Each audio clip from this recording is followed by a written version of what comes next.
रक्षाबंधन का अर्थ यह त्योहार दो शब्दों रक्षा और बंधन से मिलकर बना है। संस्कृत शब्दावली के अनुसार इस अवसर का अर्थ है रक्षा का बंधन या गांठ, जहां रक्षा का अर्थ सुरक्षा है और बंधन बांधने की क्रिया का प्रतीक है। कुल मिलाकर यह त्योहार भाई बहन के अटूट प्रेम का प्रतीक है, जिसका अर्थ केवल रक्त संबंध ही नहीं है। यह चचेरे भाई बहनों, बहन भाभी, बुआ भतीजा और ऐसे ही अन्य रिश्तेदारों के बीच भी मनाया जाता है। भारत में विभिन्न धर्मों में रक्षाबंधन का महत्व हिंदू धर्म। यह त्योहार मुख्य रूप से भारत के उत्तरी और पश्चिमी भागों के साथ साथ नेपाल, पाकिस्तान और मॉरिशस जैसे देशों में हिंदुओं द्वारा मनाया जाता है। जैन धर्म यह अवसर जैन समुदाय द्वारा भी श्रद्धापूर्वक मनाया जाता है, जहां जैन पुजारी भक्तों को अनुष्ठानिक धागे प्रदान करते हैं। भाई बहन का रिश्ता अनोखा होता है और शब्दों में बयां नहीं किया जा सकता। भाई बहन का रिश्ता अनोखा होता है और दुनिया के हर हिस्से में इसे अहमियत दी जाती है। लेकिन जब बात भारत की आती है तो यह रिश्ता और भी अहम हो जाता है, क्योंकि यहाँ भाई बहन के प्यार को समर्पित रक्षाबंधन नाम का एक त्योहार है। यह एक विशेष हिंदू त्योहार है जो भारत और नेपाल जैसे देशों में भाई बहन के प्रेम के प्रतीक के रूप में मनाया जाता है।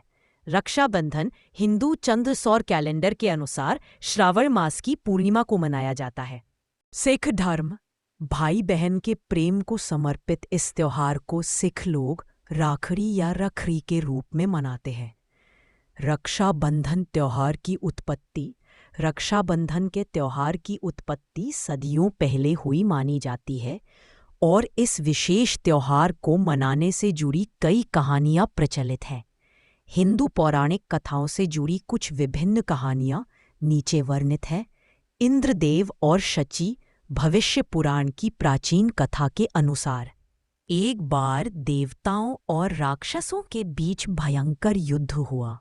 भगवान इंद्र आकाश, वर्षा और वज्र के प्रमुख देवता, जो देवताओं की ओर से युद्ध लड़ रहे थे, उन्हें शक्तिशाली राक्षस राजा बाली से कड़ा प्रतिरोध करना पड़ रहा था। युद्ध लंबे समय तक जारी रहा और निर्णायक अंत नहीं हुआ। यह देखकर इंद्र की पत्नी शची भगवान विष्णु के पास गई, जिन्होंने उन्हें सूती धागे से बना एक पवित्र कंगन दिया। शची ने अपने पति भगवान इंद्र की कलाई के चारों ओर पवित्र धागा बांधा, जिन्होंने अंततः राक्षसों को हराया और अमरावती को पुनः प्राप्त किया। इस त्योहार को मनाने का कारण रक्षाबंधन का त्योहार भाई बहन के बीच कर्तव्य के प्रतीक के रूप में मनाया जाता है। यह अवसर उन सभी प्रकार के भाई बहन के रिश्ते का जश्न मनाने के लिए है जो पुरुष और महिला के बीच जैविक रूप से संबंधित नहीं हो सकते हैं। इस दिन बहनें अपने भाई की कलाई पर राखी बांधकर उसकी समृद्धि, स्वास्थ्य और खुशहाली की कामना करती है। बदले में भाई अपनी बहन को उपहार देता है और हर परिस्थिति में उसकी रक्षा करने का वचन देता है। यह त्योहार दूर के रिश्तेदारों या चचेरे भाइयों के बीच भी मनाया जाता है। कृष्ण और द्रौपदी महाभारत के एक वृत्तांत के आधार पर पांडवों की पत्नी द्रौपदी ने भगवान कृष्ण को राखी बांधी थी, जबकि कुंती ने महाकाव्य युद्ध से पहले पोते अभिमन्यु को राखी बांधी थी।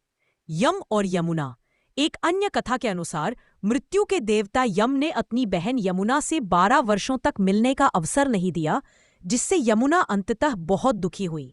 गंगा की सलाह पर यम अपनी बहन यमुना से मिलने गए। यमुना बहुत प्रसन्न हुई और उन्होंने अपने भाई यम का आतिथ्य किया। इससे यम प्रसन्न हुए और उन्होंने यमुना से एक उपहार मांगा। यमुना ने अपने भाई को बार बार देखने की इच्छा व्यक्त की। यह सुनकर यम ने अपनी बहन यमुना को अमर बना दिया ताकि वे उसे बार बार देख सकें। यह पौराणिक कथा भाई दूज नामक त्योहार का आधार बनती है, जो भाई बहन के रिश्ते पर भी आधारित है। राजा बलि और देवी लक्ष्मी भागवत पुराण और विष्णु पुराण के अनुसार जब भगवान विष्णु ने दैत्यराज बलि से तीनों लोकों पर विजय प्राप्त की, तो दैत्यराज बलि ने उनसे अपने महल में रहने का अनुरोध किया। भगवान ने उनकी प्रार्थना स्वीकार कर ली और दैत्यराज बलि के साथ रहने लगे। हालांकि भगवान विष्णु की पत्नी देवी लक्ष्मी उनके मूल स्थान वैकुंठ लौटना चाहती थीं, इसलिए उन्होंने दैत्यराज बलि की कलाई पर राखी बांधी और उन्हें अपना भाई बनाया। बदले में उपहार के बारे में पूछने पर देवी लक्ष्मी ने बलि से अपने पति को व्रत से मुक्त करने और उन्हें वैकुंठ लौटने की अनुमति देने का अनुरोध किया। बलि ने अनुरोध स्वीकार कर लिया और भगवान विष्णु अपनी पत्नी देवी लक्ष्मी के साथ उनके धाम लौट आए। संतोषी माँ। ऐसा कहा जाता है कि भगवान गणेश के 2 पुत्र शुभ और लाभ अपनी कोई बहन न होने से निराश थे। उन्होंने अपने पिता से एक बहन मांगी, जिन्होंने अंततः नारद मुनि के हस्तक्षेप पर उनकी बहन की मांग की। इस प्रकार भगवान गणेश ने दिव्य ज्वालाओं से संतोषी माँ की रचना की और भगवान गणेश के दोनों पुत्रों को रक्षाबंधन के अवसर पर अपनी बहन मिल गई।